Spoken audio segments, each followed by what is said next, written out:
Maraming mga tao ang nagtatanong, naghahanap ukol sa katotohanan, di maliwanag sa lahat ang tunay na paraan upang sila man nga ay maligtas. Ngunit tayo ang nakakaalam ng daan ng kaligtasan. Bangon na, kilos na, ang ating oras di na dapat inaaksaya. Kasangkapan tayo sa pagsagip ng mga kaluluwa. Lahat tayo ay mag-iisa sa panawagan ng pamamahala. Kumilos na nga ang lahat para sa masaganang pagbubunga.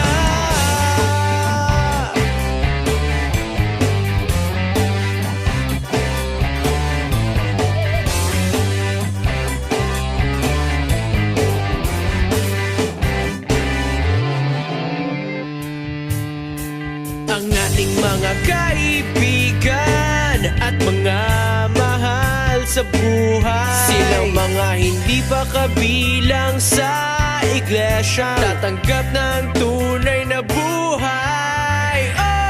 Atin na silang nagkain upang sa iglesia ay mapabilang, nang lahat tayo'y makinabang sa pangakong kaligtasan.